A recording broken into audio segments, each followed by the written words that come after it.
அருட்பெருஞ்சோதி அருட்பெருஞ்சோதி தனிப்பெரும் கருணை அருட்பெருஞ்சோதி.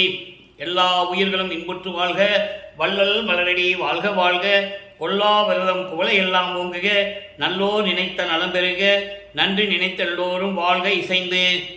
உலக மக்களே, அறிவார்ந்த அன்பர்களே, ஆண்மநேய ஒருமைப்பாடுடைய அன்பர்களே, வல்லப்பமான மக்களிய திருவெட்பாவில் அருட்பெருஞ்சோதி ஆண்டவருடைய திருவிளையாடலை பார்த்து கொண்டிருக்கிறோம். அருட்பெருஞ்சோதி ஆண்டவருடைய திருவிளையாடல் 1823 ஆண்டு தொடங்கி 1874, அதாவது 30/1/1874 இரவு 12 வரைக்கும் தொடர்கிறது. அருட்பெருஞ்சோதி ஆண்டவர் இந்த பிரபஞ்சம் தோன்றிய காலத்திலிருந்தே எத்தனையோ திருவிளையாடல்கள் செய்து கொண்டிருந்தார்கள். கலியுகத்தினுடைய கடைசி திருவிளையாடல் தனது மகனை, தனது செல்வ பிள்ளையை இந்த மண்ணுலக்கே வருவிக்க செய்து மகன் கையிலே சுத்த சன்மார்க்கத்தை கொடுத்து உலக மக்களிடம் சுத்த சன்மார்க்கத்துடைய கொள்கைகளை கூறி உலக மக்களையெல்லாம் சுத்த சன்மார்க்கத்தில் சேர்க்க வேண்டும் என்பதற்காகவே தனது பிள்ளையை, தனது மகனை ஒரு தாயின் வழியாக இந்த மண்ணுலக்கே வருவிக்க செய்தார்கள். 1823 ஆண்டு தனது மகனை ஒரு தாயின் வழியாக வருவிக்க செய்து 8 ஆண்டுகள் வரையிலும் தன் மகனுக்கு எந்த விதமான அருளையும் கொடுக்கவில்லை. 9வது ஆண்டில் நமது பிள்ளை பெருமானவர்கள் வருவிக்க உற்று 9வது ஆண்டு தொடக்கத்தில் அருட்பெருஞ்சாண்டவர் தன் மகனை ஆட்கொண்டு என்னால் வருவிக்க உற்றவன் மகனே என்ற ஒரு நிலையை மட்டும் அவருக்கு காட்டிவிட்டு மறைந்து விடுகிறார். மண்ணுலக்கு வருவதற்கு முன்னாலேயே அருட்பெருஞ்சோதி ஆண்டவரும் தனது மகன் செல்வப்பிள்ளையும் ஏற்பட்ட ஒப்பந்தத்தின்படி முன்பருவம் பின்பருவம் காட்டி உனக்கு அருளுவேன் என்று சொல்லியதை அப்போது அவர் நினைவு கூறுகிறார். முன்பருவத்தில் எப்படியெல்லாம் அருட்பெருஞ்சாண்டவர் தன் மகனுக்கு அருளை கொடுத்தார் என்பதையும், எப்படியெல்லாம் திருவிளையாடல் செய்து தனது மகனை ஆட்கொண்டார் என்பதையும், அதன் பிறகு பின்பருவத்தில் 33 ஆண்டுகளுக்கு பிறகு வருவிக்க உற்று 33 ஆண்டுகளுக்கு பிறகு எப்படி தன் மகனை ஆட்கொண்டு திருவிளையாடல் செய்து அருளை கொடுத்தார் என்பதையும் ஒவ்வொரு பாடலின் மூலமாக நமது பிள்ளை பெருமானர்கள் அவர்கள் அருளிய திருவெட்பாவிலிருந்து பார்த்து கொண்டிருக்கிறோம். 1ஆம் திருமுறையிலே திருவருள் முறையீடு என்ற பதியத்திலிருந்து இறைவனுடைய திருவிளையாடல் தொடர்கிறது. திருவருள் முறையீடு மொத்தம் 232 பாடல்களை கொண்டது. இதுவரை 49 பாடல்களுடைய விளக்கங்களை பார்த்திருக்கிறோம். அதாவது அருட்பெருஞ்சாண்டவருடைய திருவிளையாடல் தொடங்கி 49 பதிகம் போட்டிருக்கிறோம். இன்னைக்கு 50வது பதிகம். ஒவ்வொரு திருமுறையிலும் ஒவ்வொரு பதிகத்திலிருந்தும் ஒவ்வொரு பாடலிலிருந்தும் அருட்பெருஞ்சாண்டவர் எப்படியெல்லாம் திருவிளையாடல் செய்து தன் மகனை ஆட்கொண்டார் என்பதை பார்த்து கொண்டிருக்கிறோம். அந்த வகையில் இன்று பார்க்க வேண்டிய பாடல் 1ஆம் திருமுறை பதிகம் 6 திருவருள் முறையீடு 50வது பாடல். பாடலை நல்லா கவனிங்க. நல்லா நீங்கள் கவனிச்சாதான் இறைவனுடைய திருவிளையாடல் எப்படியெல்லாம் நடந்ததுன்னு உங்களுக்கு புரியும். மற்ற புராணங்களிலோ காவியங்களிலோ சொல்லப்பட்ட திருவிளையாடல்கள் அல்ல. அது கதைகள், கற்பனைகள், உண்மைகள் எல்லாம் கலந்து இருக்கும். ஆனால் திருவெட்பா அப்படி அல்ல. ஒவ்வொரு பாடலிலும் எப்படி அந்த உண்மைகளை கூறுகிறார் என்பதை நாம் பார்த்து கொண்டிருக்கிறோம். வனம் எழுந்து ஆடும் சடையாய், வனம் எழுந்து ஆடும் சடையாய், நின் சித்தம் மகிழ்தல் அன்றி சினம் எழுந்தாலும் எழுக என்று என் சிறுமையை நின் முனம் எழுந்து ஆற்றுவதல்லால் பிறருக்கு மொழிந்திட என் மனம் எழுந்தாலும் என் வாய் எழுமோ உள்ளவாறு இதுவே. இது பாடல். இப்போ இந்த பாடலுடைய விளக்கம் பாருங்க. வானம் எழுந்து ஆடும் சடையோய், அதாவது இந்த வனம் என்பது சுடுகாடு. சுடுகாட்டிலே, அதாவது மயானக்கரை, மயானங்களிலே பிடலங்களை, சடலங்களை, பிணங்களை எரிக்கக்கூடிய அந்த சுடுகாட்டிலே இருந்து கொண்டு கூத்தாடுகின்ற இறைவன், பின்னிய சடையை உடைய சுடுகாட்டிலே எழுந்து கூத்தாடுகின்ற ஒரு இறைவன். நின் சித்தம் மகிழ்தல் அன்றி சினம் எழுந்தாலும், உன் உள்ளம் மகிழ்வது மட்டுமல்லாமல் கோபப்பட்டாலும் சரி, கோபப்பட்டாலும் நீ கோபப்பட்டுக்கோ என்று என் சிறுமையை உன் முன்னால் தான் எழுந்து நான் சொல்லுவது அல்லால், அது தவிர வேறு எங்கேயும் போய் நான் யார்கிட்டையும் சொல்ல முடியாது. பிறருக்கு மொழிந்திட என் மனம் எழுந்தாலும், யார்ட்டாவது மற்றவங்கிட்ட போய் சொல்லணும்னு என் மனசு நினைச்சா கூட என் வாய் எழாது, என் வாய் எழாது, உள்ளவாறு இதுவே. இதுதான் உண்மை, இதுதான் சத்தியம் என்று கூறுகிறார். அதாவது இந்த பாடலை நமக்கு அருளும் போது, திருவருள் முறையீடு உதயமாகும் போது நமது பிள்ளை பெருமானவர்கள் இந்த மண்ணுலைக்கு வருவிக்க உற்று 9வது ஆண்டிலிருந்து 12 ஆண்டுகளுக்குள் நடக்கிறது. வல்லப்பெருமானுக்கு வயது இல்லை, ஏற்கனவே நான் அதை விளக்கம் கொடுத்திருக்கிறேன். அவர் ஒவ்வொரு யுகத்திலேயும் இருந்தவர். வல்லப்பெருமானுக்கு வயது இல்லை, வருவிக்க உற்ற ஆண்டிலிருந்து என்று கூற வேண்டும். அப்போ வருவிக்க உற்ற ஆண்டிலிருந்து 9வது ஆண்டிலிருந்து 12 ஆண்டுகளுக்குள், அந்த 3 ஆண்டுகளுக்குள் என்ன நடந்தது? இறைவனுடைய திருவிளையாடல் ஒன்றுதான் நடந்தது. 9வது ஆண்டில் தன் மகனை ஆட்கொண்டார். ஆட்கொண்டு விட்டு, மகனே, உனக்கு முன்பருவம் பின்பருவம் காட்டி உனக்கு அருள்வேன் என்று சொல்லி புன்னகைத்து மறைந்து விடுகிறார். பாடலிலே விளக்கம் இருக்கிறது. அப்போ அந்த நிலை போன பிறகு, வருவிக்க உற்றவன் என்ற நிலை தெரிந்த பிறகு அவருடைய மனம் ஒரு நிலையில் இல்லை. வெளியே யாரிடையும் சொல்ல முடியாது, யாருக்கிட்டையும் சொல்ல முடியாது. உறவுக்காரங்கிட்டையோ மற்றவங்கள்கிட்டையோ கூட பழகுறவங்ககிட்டே யார்கிட்டையும் சொல்ல முடியாது. அது தெய்வத்தினுடைய ரகசியம், இறைவனுடைய திருவிளையாடல் அது. அப்போ அந்த நிலையில் இருந்து கொண்டு அவருடைய மனம் எப்படியெல்லாம் புண்பட்டது, அவருடைய மனம் எப்படியெல்லாம் வருந்தியது என்பதை 2ஆம் திருமுறையிலே நமக்கு தெளிவுபட அருளியிருக்கிறார்கள். அதை பார்க்க போகிறோம். 2ஆம் திருமுறை உருவாகும் போது வல்லப்பெருமானவர்கள் 16வது ஆண்டிலிருந்து 24 ஆண்டுகளுக்குள் இருந்து கொண்டிருக்கிறார். அப்ப இந்த நிலை எப்படி உருவாச்சு? திருவொற்றியூரிலே இவர் இறைவனை பார்க்க செல்ல போகும்போது அவர் அங்கே சொல்லுகிறார், நற்றுணை விளக்கம் என்ற பாடலிலே சொல்லுகிறார், மனதை ஒரு நிலைப்படுத்துகிறார். மனம் ஒரு நிலையில் இல்லை. இறைவனால் வருவிக்க உற்றவன் என்ற நிலை தெரிந்துவிட்டது. அவருடைய மனம் ஒரு நிலையில் இல்லாததால் மனதை சாந்தப்படுத்துகிறார், மனதை ஒருநிலைப்படுத்துகிறார். நற்றுணை விளக்கம் 9வது பாடல். அந்த பாடலில் எப்படி இறைவனுடைய பெயர் என்ன, நமக்கு அந்த பெயர் எப்படி துணையாக இருக்கிறது என்று சொல்வதுதான் நற்றுணை விளக்கம். வீர மாந்தரும் முனிவரும் சுரரும் மேவுதற்கு ஒண்ணா வெள்ளையங்கிரியை சேர நாம் சென்று வணங்கும்பாறு எதுவோ செப்பு என்றே என்னை நச்சிய நெஞ்சே. மனம் அவரை பிராண்டி கொண்டிருக்கிறது, நச்சு கொண்டிருக்கிறது. எப்படின்னு சொல்றார் பாருங்க. வீர மாந்தரும், வீர மாந்தர் என்பது மன்னர்கள், மன்னர்களும் முனிவர்களும் தேவர்களும் அடைய முடியாத வெள்ளையங்கிரியை அங்க போய் சேர்வதற்கு நாம் சென்று இறைவனை எப்படி வணங்குவது என்று நீ சொல்லு அப்படின்னு சொல்லி என்னை நச்சி எடுத்த மனமே, என்னை துன்புறுத்திய, அதாவது எப்போ பார்த்தாலும் இதை சொல்றது, நம்ம எப்போ இறைவனை போய் வணங்குறது, எப்படி வணங்குறது, அப்படிப்பட்ட இறைவனை யாருமே பார்க்க முடியலையே, நம்ம எப்படி போய் வணங்குறதுன்னு சொல்லி மனம் அவரை கேட்டுக்கொண்டிருக்கிறது. அதான் என்னை நச்சிய நெஞ்சே ஊரானாருடன் சேரனார் சதுரங்கம் ஊர்ந்து சென்ற உளவு அறிந்திலையோ. ஊரன் என்பது திருநாவலூரான், திருநாவலூரான் என்பது ஊரன் அடிகளார். ஊரன் அடிகளார் யாருன்னா சேரன், சுந்தரன். ஊரன் அடிகளார் சுந்தரன். சுந்தரனும் சேரனும் வெள்ளை யானை மீது ஊர்ந்து சென்றது அந்த ரகசியத்தை நீ தெரிந்து கொள்ளவில்லையா? உனக்கு தெரியாதா? இறைவன் மீது பற்று கொண்டால் நான் எப்படியும் செல்லலாம். வெள்ளையங்கிரி மலை உயரமாக இருந்தாலும் நமக்கு கவலை இல்லை. இறைவனுடைய பற்று இருந்தால் நாம் எளிதாக செல்லலாம் என்று சொல்லி மனதிடம் சொல்லுகிறார். ஊரனாருடன் சேரனார் சதுரங்கம் ஊர்ந்து சென்ற அவ்வுளவு அறிந்திலையோ. வெள்ளை யானை மீது இமயமலைக்கே போயிட்டாங்க. நீ வெள்ளையங்கிரிக்கு போயதை பற்றி என்கிட்ட நச்சுக்கிட்டு இருக்க, எப்போ பார்த்தாலும் கேட்டுக்கிட்டு இருக்கியே அப்படின்னு மனதிடம் சொல்லுகிறார். அடுத்து, நாரமார் மதிசடையான் நாமம் நமச்சிவாயம் கான் நாம் பெரும் துணையே. இங்கே நமச்சிவாயமா நமக்கு துணை என்று சொல்லுவார். 2ஆம் திருமுறையிலே நமச்சிவாயம், சிவாயனமா, சிவசிவா, சங்கரா, அறிவோம் இதெல்லாம் நம்ம பார்த்துட்டோம். ஏன்னா அந்த நிலையில் தான் அவர் இருக்க வேண்டும். காலத்தின் கட்டாயம். சமயங்களிலும் மதங்களிலும் மார்க்கங்களிலும் இருந்து கொண்டு இறைவனை எப்படியெல்லாம் வழிபடுகிறார் என்பதை உலக மக்களுக்கு தெரிவிக்கிறார். ஏனென்றால் சமயங்களோ மதங்களோ மார்க்கங்களில் இருந்த நிலையை கடந்த பிறகு சுத்த சன்மார்க்கத்தை பெற வேண்டும். அப்போ அது அவருக்கு தெரியாது. இறைவனுடைய திருவிளையாடல் நடக்கிறது அவருக்கு தெரியாது. அப்போ சமயங்களிலும் மதங்களிலும் இவர் இருந்து கொண்டிருக்கிறார். திருநூறு பூசி கொண்டிருக்கிறார், உத்திராட்ச மாலையை போட்டுக்கிட்டு இருக்காரு, கடுக்கான் போட்டுக்கிட்டு இருக்காரு. என்னென்ன சடங்குகள் இருக்கோ, சம்பிரதாயங்கள் இருக்கோ எல்லாத்தையும் பின்பற்றி கொண்டிருக்கிறார் என்பதை திருவெட்பாவிலே தெளிவாக நமக்கு அருளி இருக்கிறார்கள். இப்போ நமச்சிவாயம் தான் நமக்கு துணைன்னு சொல்லிட்டாரு. மனசு அவரை நச்சரிச்சுக்கிட்டே இருக்கு.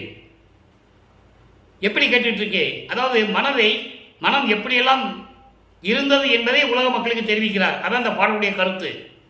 முனிவர்களும் மன்னர்களும் தேவர்களும் போக முடியாத வெள்ளையங்கிரி மலையை நம்ம எப்படி போய் அங்கே இறைவனை காண முடியும், நீ சொல்லு அப்படின்னு மனம் கேட்கிறது. அந்த மனதுக்கு இவர் பதில் சொல்லுகிறார். மனமே ஊரநடிகளாரும், அதாவது சுந்தரனும் சேரனும் வெள்ளை யானை மீது ஊர்ந்து சென்றது அந்த ரகசியம் உனக்கு தெரியாதா? அப்போ நமச்சிவாயம்தான் நமக்கு துணை. அப்படிப்பட்ட இறைவனுடைய பெயர் இருக்கின்ற நமச்சிவாயத்தை நாமும் சொல்லி இறைவனுடைய அருளை பெறுவோம். நமச்சிவாயம் தான் நமக்கு துணை என்று சொல்லுகிறார். நல்லா கவனிக்கணும். இப்போ சமயங்களும் மதங்களும் மார்க்கங்களும் சூழ்ந்திருந்த காலகட்டங்களில் நமது இறைவன் வல்லப்பமானவர்கள் எப்படியெல்லாம் இருந்தார் என்பதை பாடலிலே கூறியதை நீங்கள் புரிந்து கொள்ள வேண்டும். அடுத்து 3ஆம் திருமுறை உருவாகிறது. 3ஆம் திருமுறை உருவாகும் போது 24 வல்லப்பெருமானவர்கள் இந்த மண்ணுலைக்கு வருவிக்க உற்று 24 ஆண்டுகள் ஆகிவிட்டது. 24 ஆண்டுகள் வரையிலும் இறைவனிடமிருந்து எந்த அருளையும் பெறவில்லை என்பதை வல்லப்பெருமான் தெளிவாக குறிப்பிட்டிருக்கிறார்கள். அப்போ 24 ஆண்டுகள் வரையிலும், அதாவது 13வது ஆண்டு தொடங்கி 24 ஆண்டுகள் வரையிலும் திருவொற்றியூரிலே அவர் எந்த விதமான அருளையும் பெறவில்லை. 3ஆம் திருமுறை உருவாகிறது. அங்கதான் திருவிழா வியப்பு 9வது பாடல். திருவிழா வியப்பு என்பது இறைவன் திருவிழா வீதி வரும்போது, பவனி வரும்போது அங்க இருக்கிற மக்கள்லாம் சொல்றாங்க, இன்னைக்கு தியாகராஜ பெருமான் பவனி வர போகிறாரு அப்படின்னு சொன்ன உடனே, அந்த செய்தி இவர் காதலை பட்ட உடனே இவர் மனம் இவரை விட்டு எப்படி செல்லுகிறது? இவர் முன்னாலே இவர் மனம் அங்கு போய் நிற்கிறது. அப்படி என்றால் இவர் அவ்வளவு ஆவலோடு இருந்து கொண்டிருக்கிறார். இறைவன் மீது காதல் கொண்டு எப்படியாவது இறைவனிடம் அருளை பெற வேண்டும் என்ற நோக்கத்தில் இருந்து கொண்டிருக்கும் போது தியாகராஜ பெருமான் பவனி வருகிறார் என்று சொல்லும் போது இவருடைய மனம் இவரை விட்டு அவர் முன்னால் சென்று கொண்டிருக்கிறது என்பதை பாடலிலே தெளிவாக அருளி இருக்கிறார்கள். அதை நம்ம பார்க்க போறோம். நல்லா பாருங்க. சமயங்களும் மதங்களும் மார்க்கங்களும் இந்த பிரபஞ்சம் தோன்றிய காலத்திலிருந்தே சைவ சமயத்தை சேர்ந்தவர்கள் சிவபெருமானை எப்படி உருவகப்படுத்தினார்கள், எப்படியெல்லாம் பெயர் வைத்துக் கொண்டு அழைத்துக் கொண்டிருந்தார்கள். அதே போன்று வைஷ்ணவ சமயத்தை சேர்ந்தவர்கள் திருமாலின் பெயரை எத்தனை பெயர்களை வைத்துக் கொண்டு வணங்கிக் கொண்டிருந்தார்கள். கௌவார சமயத்தை சேர்ந்தவர்கள் முருகனை எத்தனை பெயர்களை வைத்துக் கொண்டு வழிபட்டுக் கொண்டிருந்தார்கள். காணாபத்தியம் சமயத்தை சேர்ந்த விநாயகனை எப்படியெல்லாம் வழிபட்டுக் கொண்டார்கள் என்பதை ஒவ்வொரு பாடலிலும் நாம் பார்த்துக் கொண்டிருக்கிறோம். அப்படிதான் இந்த பிரபஞ்சம் தோன்றிய காலத்திலே மக்களை வழிபட செய்து விட்டார்கள். அந்த நிலையை மாற்ற வேண்டும் என்பதற்காகத்தான் அதனுடைய காலங்கள் முடிந்து விட்டது, ஆயுள் காலம் முடிந்து விட்டது. அதை பிறகு இதை இயற்றுவது, அதாவது இந்த பிரபஞ்சத்தை இயக்குவதற்கு ஒரு ஆள் தேவை. அந்த 51 ஆண்டுகள் கழித்து சதாசிவத்தினுடைய இறுதி கட்டம் நெருங்கி கொண்டிருக்கிறது. சதாசிவன் தான் இறுதி கட்டத்தில் 5 தொழிலை செஞ்சிட்டு இருக்காரு. பிரம்மன் திருமால் கிருத்தினுடைய வேலையெல்லாம் முடிஞ்சு போச்சு. கடைசியில் சதாசிவத்துக்கு 51 ஆண்டுகள் பாக்கி இருக்கும் போதுதான் இனிமேல் இந்த பிரபஞ்சத்தை இயக்குவதற்கே ஒரு மகன் தேவை என்பதற்காகத்தான் தன்னிடம் இருந்த செல்வ பிள்ளையை, அவரது செல்வ பிள்ளையை, செல்ல பிள்ளையை, குலத்தின் மூத்த பிள்ளையை, ஒரே பிள்ளையை ஒரு தாயின் வழியாக இந்த மண்ணுலைக்கே வருவிக்க செய்தார் அருட்பெருஞ்சோதி ஆண்டவர். அதை தான் நம்ம பார்த்துட்டு இருக்கோம். இப்போ 24 ஆண்டுகள் வரைக்கும் எதுவுமே நடக்கல. வருவிக்க உற்று நமது பிள்ளை பெருமானவர்கள் 24 ஆண்டுகள் வரைக்கும் எதுவுமே நடக்கலை என்பதை திருவற்பாவில் இருக்கின்ற உண்மைகளை பற்றி நாம் பார்த்து கொண்டிருக்கிறோம். இப்போ திருவிழாவியப்புல சொல்ற பாருங்க, ஈமப்புறம் காட்டை எறி ஆடும் எழிலார் தில்லை இனிது அமர்வார் சேம புலவர் தொழும் ஒற்றி திகழும் தியாக பெருமானார் வாமப்பாவையோடும் பவனி வந்தார் என்றார். அது காண்பால் காம பறவை போல் என் மனம் கடுகி அவர் முன் சென்றதுவே. இது பாடல். அன்பர்களே, ஏன் ஒரு பாடலை சொல்லி விளக்கம் சொல்லி இறைவனுடைய திருவிளையாடலை பார்த்து கொண்டிருக்கிறோம் என்றால் உங்களுக்கு புரிய வேண்டும். புராணங்களிலும் கதைகளிலும் சொல்லப்பட்ட திருவிளையாடல்கள் அல்ல. தன் மகனை வருவிக்க செய்து எப்படியெல்லாம் திருவிளையாடல் செய்கிறார் என்பதை வல்லற்பெருமான் அவர்களே திருவெட்பாவிலே நமக்கு அருளி இருக்கிறார்கள். அதை தான் நம்ம பார்த்துட்டு இருக்கோம். இப்போ திருவிழா எப்படி வருது பாருங்க. எப்படிப்பட்ட இறைவன்? ஈம சடங்குகள் செய்யக்கூடிய, பிணங்களை எரிக்கக்கூடிய, சுடுகாட்டிலே எழுந்து ஆடக்கூடிய, கூத்தாடுகின்ற அழகான இறைவன், பிள்ளையிலே இருந்து கொண்டிருக்கின்ற இறைவன், உயர்ந்த நூல்களை கற்ற புலவர்களால் பாடப்படும் வணங்கக்கூடிய இறைவன், ஒற்றி நகரிலே விளங்கிக் கொண்டிருக்கின்ற தியாகராஜ பெருமான். நல்லா கவனிக்கணும், தியாகராஜ பெருமான் ஒரு பெண்ணோடு இடது பக்கத்திலே ஒரு பெண்ணை வைத்துக்கொண்டு, அதாவது உமையாள் பார்வதியை இடது பக்கம் வைத்துக்கொண்டு பவனி வருகிறார் என்று சொன்னார்கள். அங்கே கூடியிருந்த மக்கள் பவனி வருகிறார் என்று சொன்னார்கள். அதை பார்ப்பதற்கு நான் ஆவலாக எழுந்து நிற்பதற்குள் காம பறவை போல, காம பறவை என்பது அதாவது அது பேரு அன்றில் பறவைன்னு சொல்றாங்க. அன்றில் பறவை வந்து காம பறவையா. அந்த காம பறவை போல எனது மனம் காதல் கொண்டு, காமம் என்பது காதல், இந்த காதல் கொண்டு என் முன் மனம் என்னை விட்டு எழுந்து சென்று அவர் முன் நின்றது. அப்ப இவர் போறதுக்கு முன்னாலேயே இவர் மனம் அங்கே நின்று கொண்டிருக்கிறது. அப்போ இவர் அவ்வளவு இறைவன் மீது காதல் கொண்டு அவளோடு எதிர்பார்த்து கொண்டிருந்தார் என்பதை இந்த பாடலில் நமக்கு அருளியிருக்கிறார்கள். இந்த சமயங்களும் மதங்களும் மார்க்கங்களும் சொல்லப்பட்ட இறைவனுடைய உருவகத்தை இங்க உருவகப்படுத்துகிறார். இப்போ 3ஆம் திருமுறை வரைக்கும் எந்த விதமான நிகழ்வுகளும் நடக்கவில்லை. இப்போ 4ஆம் திருமுறை அன்பு மாலை. அன்பு மாலையிலே இறைவன் எப்படிப்பட்ட இறைவன், எப்படி அருளை கொடுக்கிறார், எப்படி திருவிளையாடல் செய்தார். 6வது பாடல் நல்லா கவனிக்கணும்.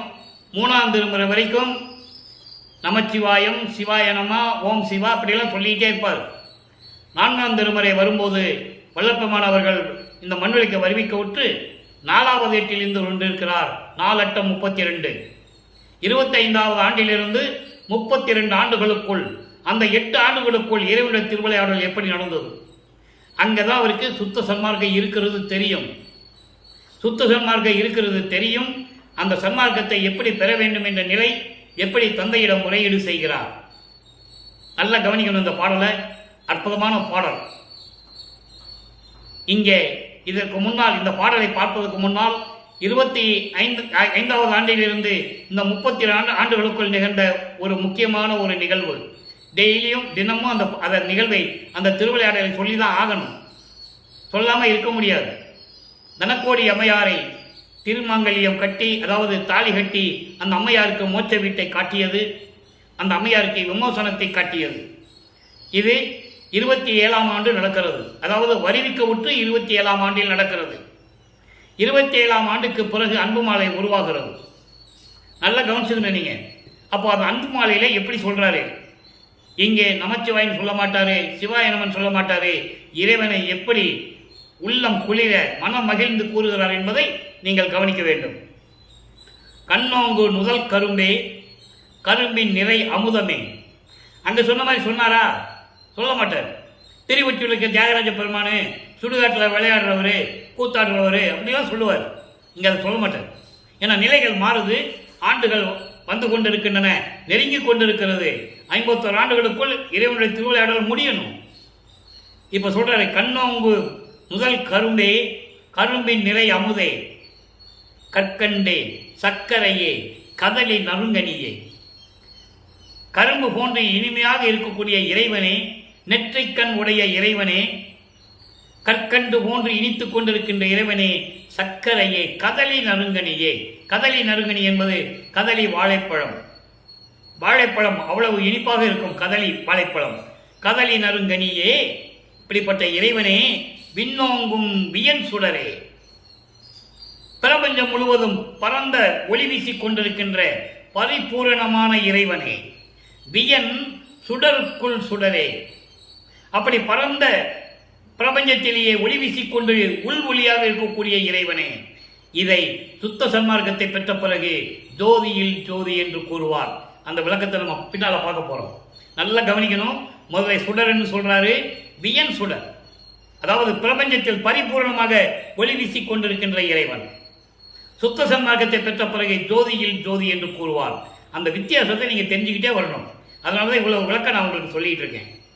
அடுத்து பாருங்க, விடையவனே, சடையவனே, காலை வாகனம் கொண்ட இறைவனே, பின்னிய சடையை உடையவனே, வேதமுடி பொருளே. சுத்த சன்மார்க்கத்தை பெற்ற பிறகு இதெல்லாம் சொல்ல மாட்டார். ஜோதி வடிவில் இருக்கின்ற இறைவன் அருப்பெருஞ்சோதி என்று கூறுவார். அப்படிப்பட்ட இறைவனே, பெண்ணோங்கும் ஒரு பாகம் பிறங்கும் பெருந்தகையே, ஒரு பெண்ணை இடது பக்கமாக கொண்டிருக்கின்ற இறைவனே, விளங்கிக் கொண்டிருக்கின்ற இறைவனே, பெரும் மானை ஒரு கரம் கொள் பெரிய பெருமானே, அசுத்தமாய என்னும் ஒரு மானை கையில் ஏந்தி கொண்டிருக்கின்ற பெருமானே, அப்படிப்பட்ட இறைவனே, என்னோங்கும் சிறியனேன். நல்ல கவனிங்க, என்னோங்கும் சிறியனேன் எனினும், நல்ல கவனிக்கணும், என்னோங்கும் சிறியனேன் எனினும். இந்த வார்த்தை விளக்கம் எவ்வளவு வேணாலும் சொல்லலாம். இறைவன் கொடுத்த விளக்கம். அதாவது, உன்னால் வருவிக்க உற்று 24 ஆண்டுகள் வரையிலும் இந்த மண்ணுலகிலே நான் பட்ட துன்பங்கள், துயரங்கள், பல செயல்களிலே ஈடுபட்டு கொண்டிருந்த நான், சமயங்களிலும் மதங்களிலும் மார்க்கங்களில் கூறப்பட்ட சங்கற்ப வகுப்புகளை எல்லாம் நான் ஏற்றுக்கொண்டிருந்த நான், இப்படிப்பட்ட சிறியவன் என்றாலும் கூட நின் அடியே ஏனாவான் எனினும் யான் அம்மையின் நின் அடியேன் என்று சொல்லுவார் அன்பு மலையில். அதை நம்ம பின்னால் பார்க்க போறோம். 18வது பாடல்ல வரும். ஒவ்வொரு யுகத்திலையும் எப்படி இருந்தேன்னு சொல்லுவார். புதுமைய நல்லே தொன்று தொட்டு உனது பூங்கலலுக்கு தொன்று பூண்டவன், அன்பு பூண்டவன் என்று சொல்லுவார். தொன்று தொட்டு பிரபஞ்சம் தோன்றிய காலத்திலிருந்தே உனது திருவடிக்கு நான் அடிமையாக இருந்தவன், தொண்டு செய்தவன் என்று சொல்லுவார். அதுதான் இங்கே சொல்றாரே, நான் அப்படிப்பட்டவனாக இருந்தாலும் சரி, உன்னாலே வருவிக்க உற்று எவ்வளவு குற்றங்கள் செய்திருந்தாலும் கூட நான் உனது அடியேன், என்னை விட துணியேன், என்னை தள்ளிவிடக்கூடாது, என்னை விலக்கிவிடக்கூடாது. இறைவனிடம் சொல்லுகிறார், விலக்கிவிடக்கூடாது. நின் இன்னருள் தந்தருளே, உன்னுடைய இனிமையான எல்லா அருளையும் எனக்கு தந்து நீ அருள வேண்டும் என்று சொல்லி அன்பு மாலையை நமக்கு அருளி இருக்கிறார்கள். நல்ல கவனிங்க. இப்போ 1ஆம் திருமுறையிலே இறைவனுடைய திருவிளையாடல் எப்படி நடந்தது? வந்து ஆட்கொண்டார். 9வது ஆண்டில் ஆட்கொண்டு சென்று விட்டார். 2ஆம் திருமுறையிலே எதுவுமே நடக்கலை. நமச்சிவாயம், சிவாய நம, ஓம் நம சிவாய எல்லாம் சொல்லிக்கிட்டே இருப்பார். 3ஆம் திருமுறையிலே திருவிழா வீதி வரும்போது திருவொற்றியூரிலே என்ன நிகழ்வு நடந்தது என்பதை ஒவ்வொரு பாடல பார்த்துட்டு இருக்கோம். இப்ப 4ஆம் திருமுறையில தான் தெளிவா சொல்றாரு, நான் இப்படியெல்லாம் இருந்தேன், அந்த குற்றங்களை எல்லாம் மன்னித்து நீ என்னை ஏற்றுக்கொள்ள வேண்டும், என்னை விலக்கி வைக்கக்கூடாது, என்னை விரைவில் வந்து எனக்கு அருள் கொடுப்பாயாக என்று சொல்லி இந்த பாடலை நமக்கு அருளி இருக்கிறார்கள். இப்போ 4 திருமுறை முடிந்து விட்டது. 4ஆம் திருமுறையில் தான் நமக்கு முக்கியமான ஒரு திருவிளையாடல் நடந்தது. அதாவது சிவகாமி அம்மையாரை தாலி கட்டி மனைவியாக்கியது. குடும்பம் நடத்தவில்லை. நல்லா கவனிக்கணும்.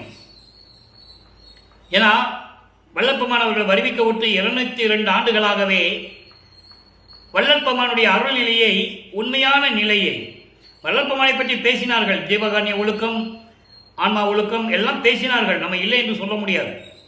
ஆனால் திருவருட்பாவில் கூறப்பட்ட உண்மைகளை எல்லாம் மக்களிடம் மறைத்து விட்டார்கள் என்பதுதான் உண்மை.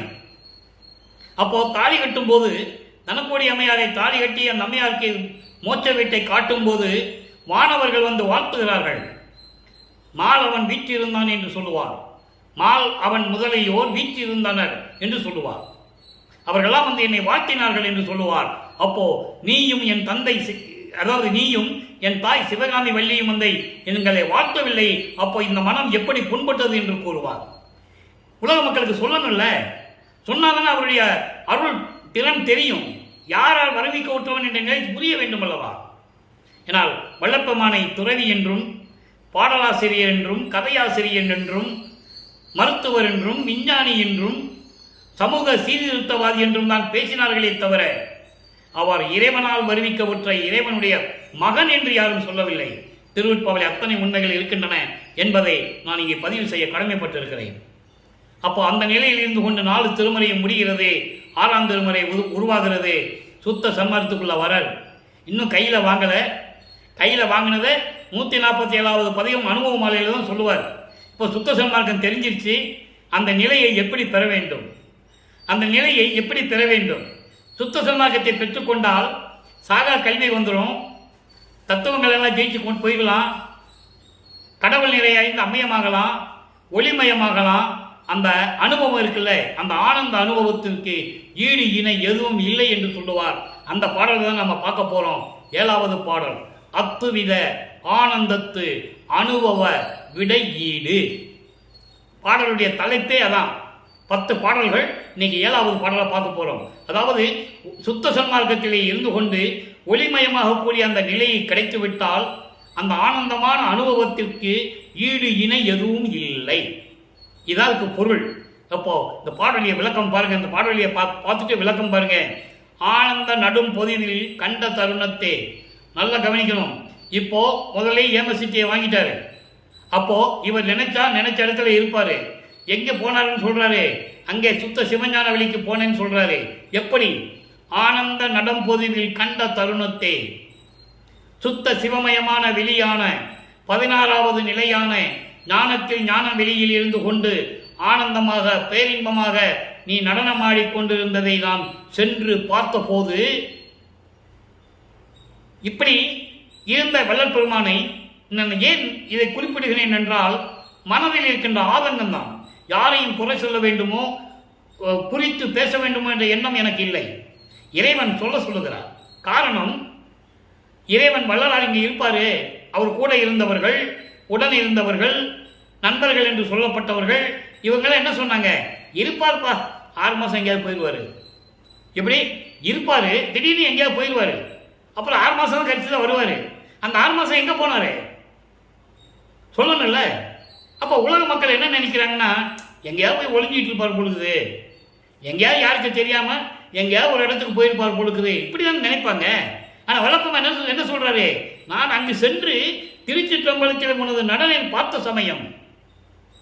உங்களுக்கு புரியுது இல்லை? அப்போ இறைவனுடைய நிலையை மறைத்து விட்டார்கள் என்பதுதான் உண்மை. உண்மை இருக்கிறது, சத்தியம் இருக்கிறது, தைரியமாக சொல்லுகிறேன்.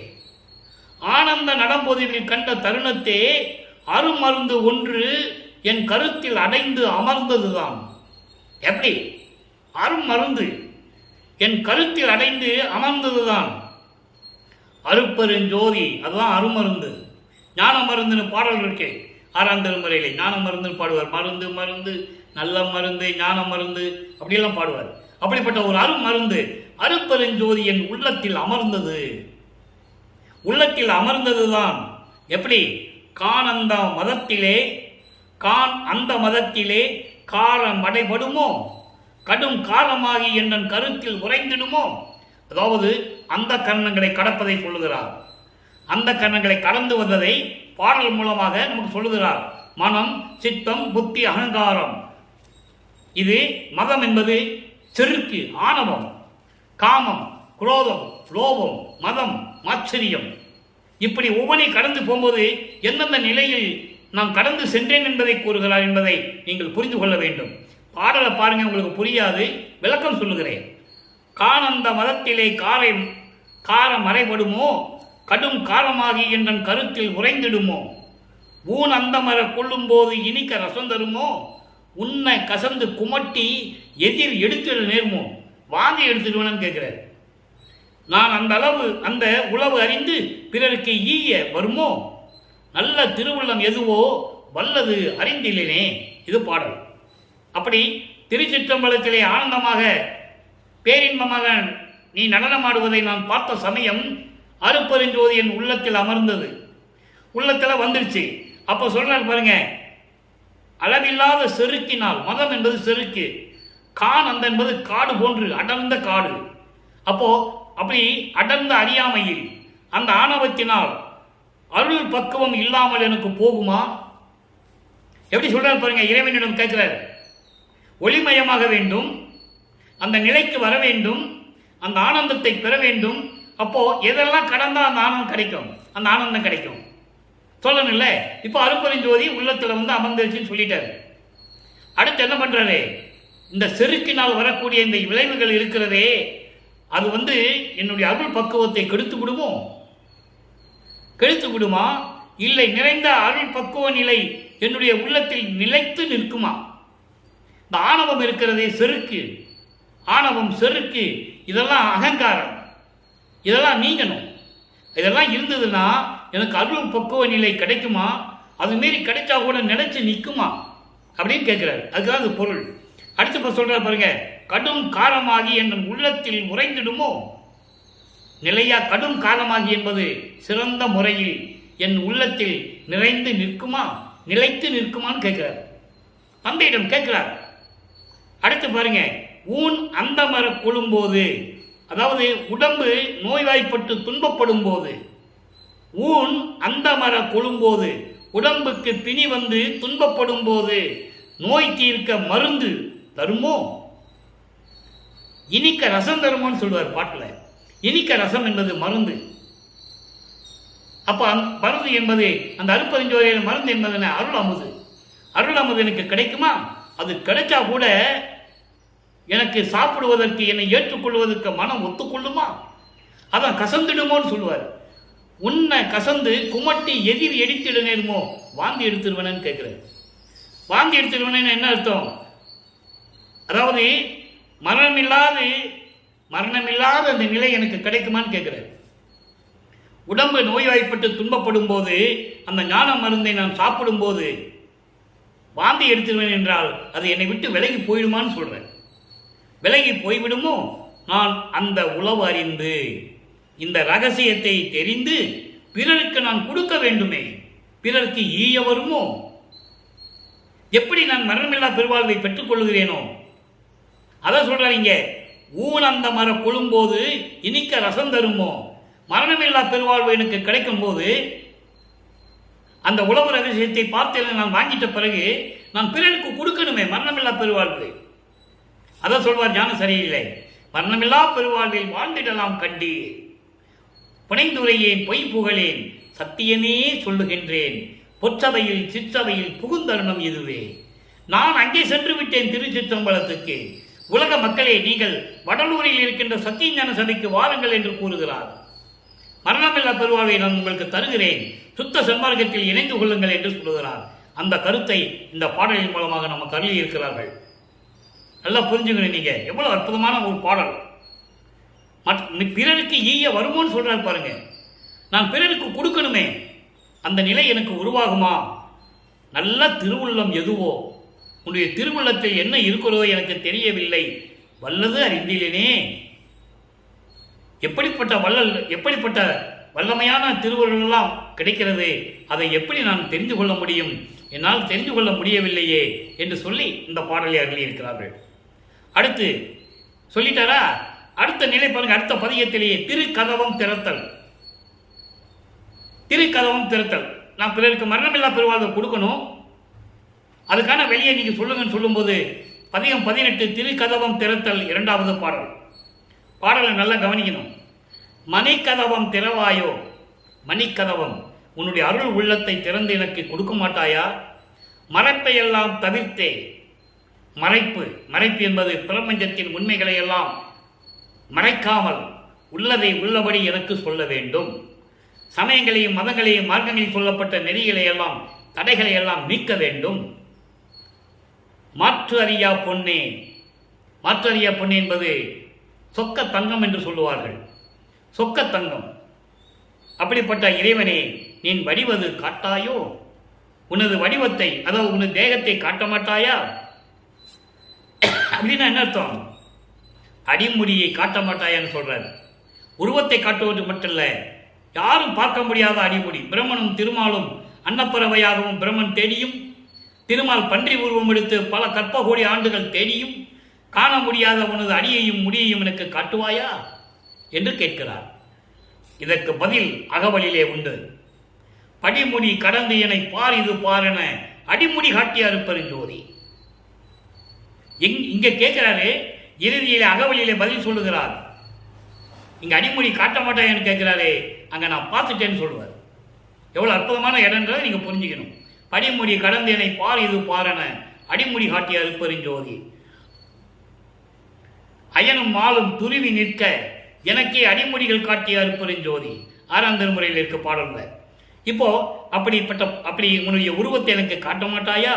கணக்கு அறியா பெருநிலையில், கணக்கு அறியா பெருநிலையில் சொல்ல முடியாத நிலை, எண்ண முடியாத, நினைக்க முடியாத, சொல்ல முடியாத பெருநிலை.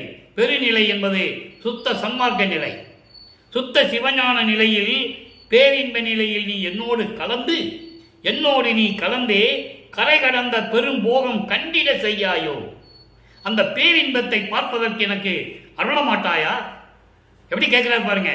கரை கடந்து எல்லாவற்றையும் கடந்து அந்த நிலையை, சமயங்களையும் மதங்களையும் மார்க்கங்களையும் இந்த தடைகளை எல்லாம் கடந்து இதெல்லாம் கடந்து சுத்த சன்மார்க்கத்தை பெற்றுக்கொண்டு சுத்த சிவஞான நிலையில் பேரின்பமாக இருக்கக்கூடிய ஒரு நிலையை பார்ப்பதற்கு எனக்கு அருள மாட்டாயா? அடுத்து சொல்றார் பாருங்க, தணிக்க அறியா காதல் மிக பெருகுகின்றது அரசே. தணிக்க அறியாதன்னா கட்டுப்படுத்த முடியாத அளவுக்கு, அளவிட முடியாத அளவுக்கு உன் மீது எனக்கு காதல் வந்து விட்டது, பெருகி கொண்டிருக்கிறது, ஊற்று வெள்ளம் போல் பெருகி கொண்டிருக்கிறது என்று சொல்லுவார். உன்மேல் அவ்வளவு காதல் வந்து விட்டது, அன்பு பெருகி விட்டது அரசே, தாங்க முடியாது, இனிமேல் இதை நான் தாங்க முடியாது, என் தனித்த தலைமைபதியே. அங்கே சமயங்களும் மதங்களும் மார்களும் சூழ்ந்திருந்த காலகட்டங்களில் 24 ஆண்டுகள் வரைக்கும் திருவொற்றியிருக்கின்ற தியாகராஜ பெருமான் என்று சொல்லுவார். இங்கே தனித்த தனி பெரும்பதியை என்று சொல்லுவார். ஒப்பற்ற நிலையில் சுத்த சன்மார்க்கத்தை தலைமையாக கொண்டு விளங்கிக் கொண்டிருக்கின்ற இறைவனே, அருட்பெரும் ஜோதியே, திணிக்க கலை ஆதியெல்லாம் பணிக்க வல்ல சிவமே. சிவமே, சிவம் என்பது அருட்பெரும் ஜோதி. சிவன் வேறு, சிவம் வேறு. அப்போ எப்படி தணிக்க வல்ல என்பது, அதாவது இந்த உலகத்தில் தோன்றிய, இந்த பிரபஞ்சத்தில் தோன்றிய கலைகள் என்றால் வேதங்கள் 4, ஆகமங்கள் 28 போன்ற நூல்களுக்கெல்லாம் தலைமைப்பதியாக இருக்கின்ற இறைவன் என்று சொல்லுகிறார். பணிக்கவல்ல, எல்லாமே உன்னை வணங்குகின்றன என்று சொல்லுகிறார். வேதங்களும் ஆகங்களும் உன்னை வணங்குகின்றன. அப்படிப்பட்ட இறைவனே, அருட்பெருஞ்சோதியே, சித்த சிகாமணியே, என் உள்ளத்தில் அமர்ந்து கொண்டிருக்கின்ற சுத்த சன்மார்க்க தலைவனே. அதுக்கு பேர் தான் சித்த சிகாமணி. என் உள்ளத்தில் அமர்ந்து கொண்டிருக்கின்ற சுத்த சன்மார்க்கத்தின் தலைவனே, அருட்பெருஞ்சோதியே, என் திருநட நாயகனே, நடனங்களுக்கெல்லாம் அரசானவனே, அருட்பெருஞ்சோதியே என்று சொல்லி இந்த பாடலை நமக்கு அருளியிருக்கிறார்கள். அடுத்து பிள்ளை பெருவிண்ணப்பம், 46வது பாடல். பிள்ளை பெருவிண்ணப்பம் என்பது தந்தையிடம் விண்ணப்பம் வைப்பது. எப்படி என்றால், இதுக்கு முன்னால் இருந்த நிலைகளை எல்லாம் கடந்து வந்துவிட்டேன், அந்த நிலைகளெல்லாம் இருக்கும்போது நான் எப்படி இருந்தேன், அந்த குற்றங்களை எல்லாம் மன்னித்து எனக்கு அருள வேண்டும் என்று சொல்லுவது. இங்க பாருங்க, பொருளிலே உலகம் இருப்பது ஆதலினால், உலகியலிலே பணம் தான் முக்கியம் சொல்றார் பாருங்க. பொருளிலே உலகம் இருப்பது ஆதலினால் புரிந்து நாம் ஒருவர் பால் பலகால் மறைவினால் பொருளின் இச்சையினால் பலகால் மறுவுகின்றான் என கருதி வெறுவுவார் என நான் அஞ்சி எவ்விடத்தும் மேலிலேன் என்பை நீ அறிவாய். ஒருவும் அப்பொருளை நினைத்த போதெல்லாம் உவட்டினேன், இதுவும் நீ அறிவாய். இது பாடல். இந்த பாட்டை விளக்கம் பாருங்க, எளிமையான விளக்கம். உலக நடையில பணம் தான் முக்கியம்னு இருப்பாங்க. அந்த பணத்தை ஒரு ஆளை நம்ம போய் பார்க்கணும், ஒரு செல்வந்தரை, ஒரு பணக்காரரை போய் பார்க்கணும்னு வச்சுக்கோங்களேன். அவர் என்ன நினைப்பாருன்னா, நம்மளை ஏன் அடிக்கடி பார்க்குறான், ஒருவேளை நம்ம கிட்ட பணம் கேட்கறதுக்காக வரணும். இது உலகியல நடக்கிறது. அதனால நான் என்ன பண்ணேன், யாருக்கும் போகாமே இருந்துட்டேன். இதெல்லாம் உனக்கு தெரியும். அந்த பண ஆசையை நினைக்கும் போது எனக்கு வாந்தி வருது, உவட்டுது என்று சொல்லுகிறார். அப்போ மண்ணாசை, பெண்ணாசை, பொன்னாசையிலே பொன்னாசையை நீக்குகிறார். நல்ல கவனிங்க, பண ஆசையை நீக்குகிறார். உலக விடயங்களாகிய பொன்னாசை, பெண்ணாசை, மண்ணாசை, பொருளாசையை நீக்குகிறார். அதை பாடலாக நமக்கு தெரிவிக்கிறார். நல்லா புரிஞ்சுக்கணும் நீங்க. ஏன்னா இதெல்லாம் நீக்கினாதான் அடுத்து இறைவன் திருவிளையாடல் செய்து மகனுக்கு அருளை கொடுக்கணும். அப்ப இவர் விண்ணப்பம் வைக்கிறார். விளக்கம் பாருங்க, உலகமே பண ஆசையில் இருக்கிறது, ஆதனால் இதை புரிந்து கொண்டு நாம் ஒருவரிடம் பல தடவை சென்று பேசினால் பணம் ஆசைப்பட்டு வந்து பேசுகிறான், அடிக்கடி வருகிறான் என்று நினைத்து வெறுப்பார்கள் என்று நான் பயந்து யாரிடமும் செல்ல மாட்டேன், சென்றதில்லை. எனது தந்தையே, இதையும் நீ அறிவாய். அழியக்கூடிய அந்த பணத்தை நினைக்கும் போதெல்லாம் வெறுத்தேன், எனக்கு உவட்டுகிறது, அதுவும் உனக்கு தெரியும் என்று சொல்லி இந்த பாடலை அருளியிருக்கிறார்கள். சரி, இப்போ சுத்த சன்மார்க்கத்துக்குள்ள வந்துட்டாரு. இறைவனில் எப்படியெல்லாம் கேட்கிறாரு, எப்படி அருளை கேட்கிறாரு, பண ஆசை இல்லைன்னு சொல்லிட்டாரு, மனம் சித்தம் புத்தி இந்த அந்த கரணங்கள் எல்லாம் கடந்து வந்துட்டாரு. மரணமில்லா பெருவாழ்வு எனக்கு கிடைக்கணும்னு கேட்கிறாரு. இதை நான் மற்றவங்களுக்கு கொடுக்கணும்னு சொல்றாரு. இந்த நிலைகள் எல்லாம் மாறி தனித்திரளங்கள் 110வது பதிகம் 110வது பாடல் 110வது பாடலை என்ன சொல்றாரு? சர்க்கரை ஒத்தான், சர்க்கரை ஒத்தான். இறைவன் எப்படி சொல்றாரு? சர்க்கரை போன்று இனிமையாக இருக்கக்கூடிய இறைவன், எல்லா அருளையும் பெற்றுக்கொண்டிருக்கின்ற இறைவன் என்று பொருள். எல்லா அருளையும் பெற்றுக்கொண்டிருக்கின்ற இறைவன் எனக்கே தந்தான் அருள். இந்த எனக்கு என்ற வார்த்தையை திருவருட்பாவிலே பல இடங்களில் அருளியிருப்பார்கள். எனக்கே என்பது இந்த பிரபஞ்சத்திலே எனக்கு மட்டும், வேற யாருக்கு இதில் பங்கு கிடையாது. இப்ப இறைவனுடைய திருவிளையாடலை பற்றி சொல்லுகிறார், தனித்திறன்களை சொல்றார்.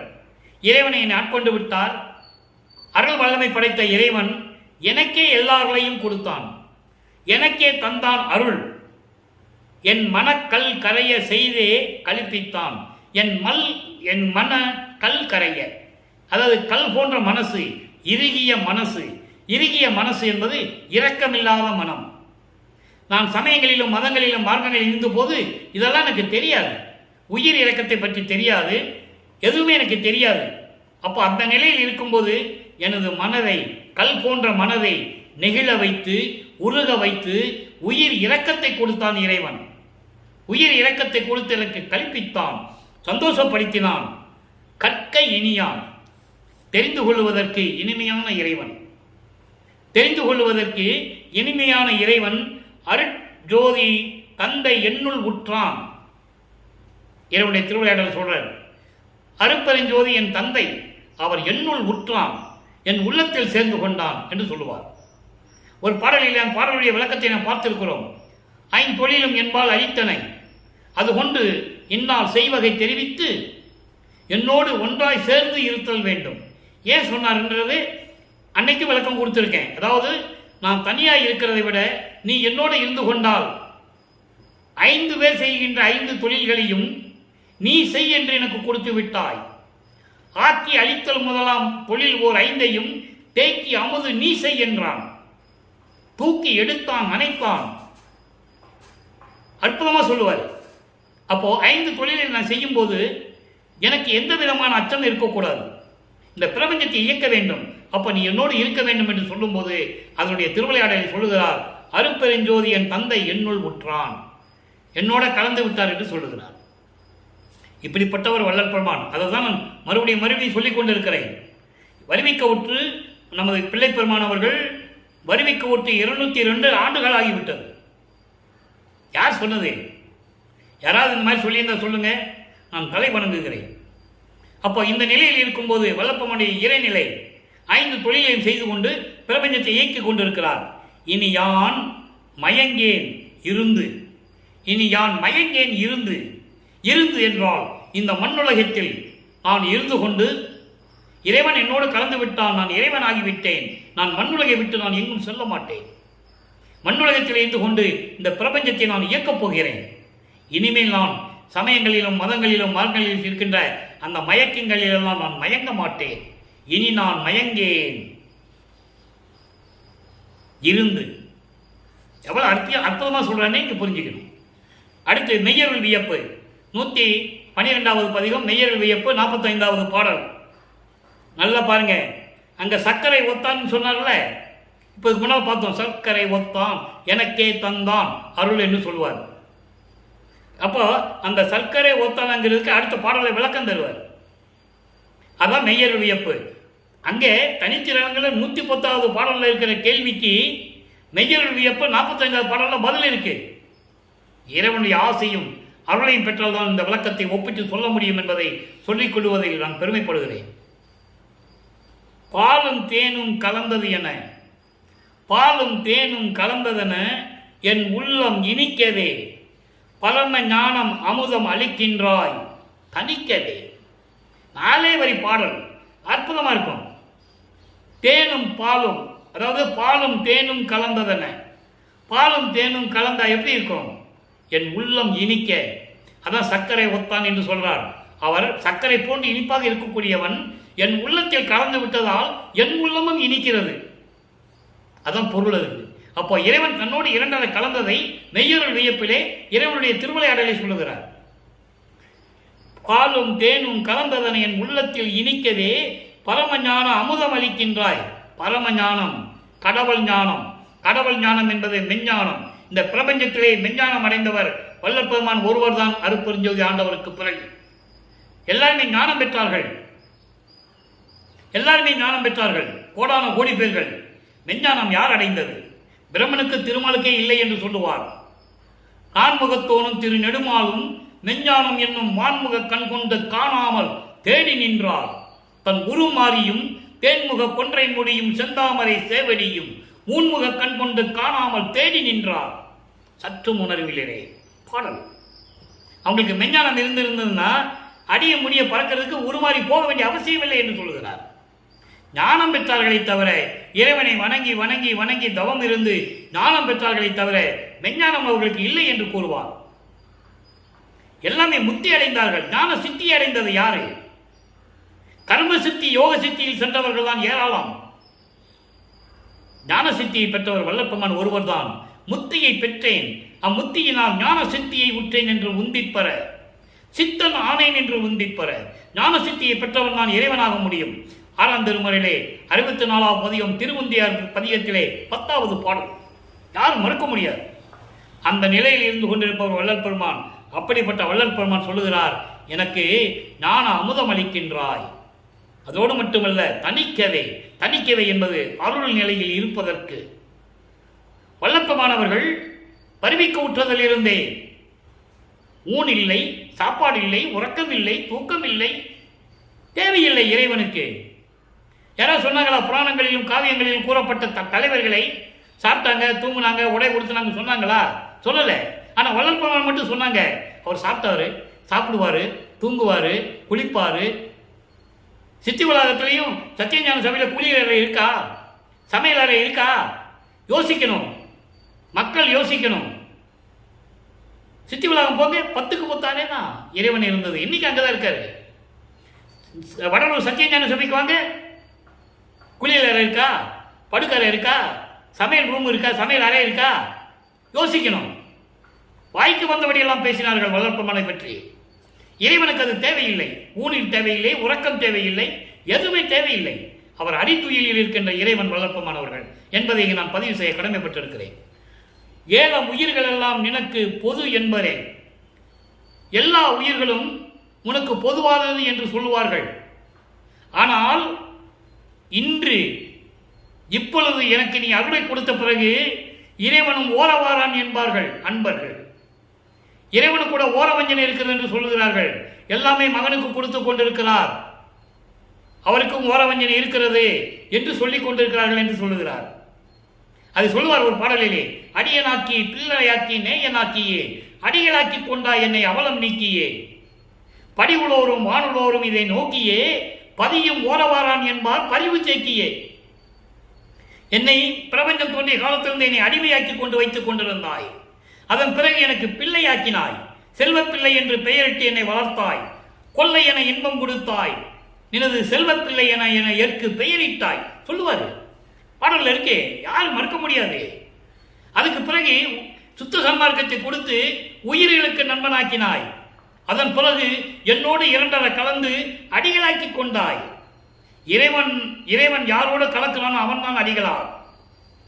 அடிகளாக்கி கொண்டாய். அவலம் நீக்கியே, பிறப்பு இறப்பு நீக்கி என்னை அவலமாக்கி அந்த அவலங்களை எல்லாம் நீக்கி என்னை ஏற்றுக்கொண்டாய். இதை விண்ணுலகத்தில் இருக்கிறவர்களும் மண்ணுலகத்தில் இருக்கிறவர்களும் பார்த்து கடவுளுக்கு கூட ஓரவஞ்சனை இருக்கிறது என்று சொல்லுகிறார்கள், பரிவோடு சொல்லுகிறார்கள். அதுதான் இங்கே சொல்லுகிறார், ஓரவாரன் என்பார் அன்பரே. இறைவனுக்கு கூட ஓரவஞ்சனை இருக்குப்பா. எப்போ பார்த்தாலும் மகனுக்கே கொடுத்துக்கிட்டு இருக்காரு, நமக்கே கொடுக்க மாட்டேன்றாரு. யாரு? தேவர்கள் சொல்லுகிறார்கள். பிரம்மன் திருமால் சொல்றாங்க, பாட்டில் இருக்கு. அப்போ இந்த நிலை, இந்த கடவுள் நிலையில் இருக்கின்றவர் வளர்ப்பமான என்பதை நீங்கள் புரிந்து கொள்ள வேண்டும். அடுத்து பாருங்க, சிவசிவ ஜோதி. ஆக இறைவன் இவரோடு 2 கலந்தது, 5 பிள்ளைகளை செய்து கொண்டு பிரபஞ்சத்தை இயக்கி கொண்டிருந்தது, எல்லாம் சொல்லியாச்சு. இப்போ சிவசிவ ஜோதி 4 சிம்பிளான வரிகள், எளிமையான வரி. சிற்பரமாம் பரஞ்சோதி அருள் சித்து எல்லாம் வல்ல சிதம்பர ஜோதி. நான் ஏற்கனவே சொல்லியிருக்கேன், சிதம்பரம் சொன்ன உடனே உங்க மனசு சிதம்பரத்துக்கு போயிடக்கூடாது. சிதம்பரம் என்பது அருப்பெருஞ்சோதி. அருப்பெருஞ்சோதியுடைய பெயர் தான் சிதம்பரம். அதனால்தான் சிதம்பரம் ராமலிங்கம் என்று நமது பிள்ளை பெருமான் அவர்கள் கையெழுத்திட்டார்கள். அப்பா பெயரை இன்சுலா போடுறாரு, சிதம்பரம் ராமலிங்கன்னு. ஊர் பேர் போடலை. சிதம்பரம் என்பது அருப்பெருஞ்சோதி. அருப்பெரும் சிதம்பரஞ்சோதி அருப்பெருஞ்சோதி எல்லாரும் சிற்றர்களையும் கொண்ட ஜோதி தற்பர தத்துவ ஜோதி. தற்பர தத்துவ ஜோதி என்பது சுயமாக தோன்றிய இறைவன், ஆதியம் அந்தமில்லா தோன்றிய இறைவன். அதுக்கு அடுத்து சொல்ற பாருங்க, என்னை தானாக்கி கொண்ட தயாநிதி ஜோதி. சொல்லிட்டாரா? தன்னை தானாக்கி கொண்ட தயாநிதி ஜோதி. எனவே நான் இறைவனாகிவிட்டேன் என்று கூறுகிறார். இறைவன் என்னோடு கலந்து இறைவனாகிவிட்டார். இறைவனுடைய திருவிளையாடல் ஒரு பகுதியாக பார்த்திருக்கிறோம். எனவே அன்பர்களே, நீங்களாம் சுத்த சன்மார்க்கத்தில் இணைந்து ஜோதி வழிபாடு செய்து கொலையும் புலையும் தவிர்த்து இறைவனை வழிபட்டு எல்லா அருளையும் பெற்றுக்கொண்டு இந்த வையகத்தில் நீங்கள் வாழ்வாங்க வாழ வேண்டும். இறைவனுடைய தயவுடையும் கருணையுடைய வாழ்த்தி இந்த வள்ளலார் ஊழியன் விடைபெறுகிறேன். மீண்டும் நாளை அருப்பெருஞ்சோதி ஆண்டவருடைய திருவிளையாடல் தொடங்கும். நன்றி, வணக்கம். அருட்பெருஞ்சோதி அருட்பெருஞ்சோதி, தனிப்பெரும் கருணை அருட்பெருஞ்சோதி.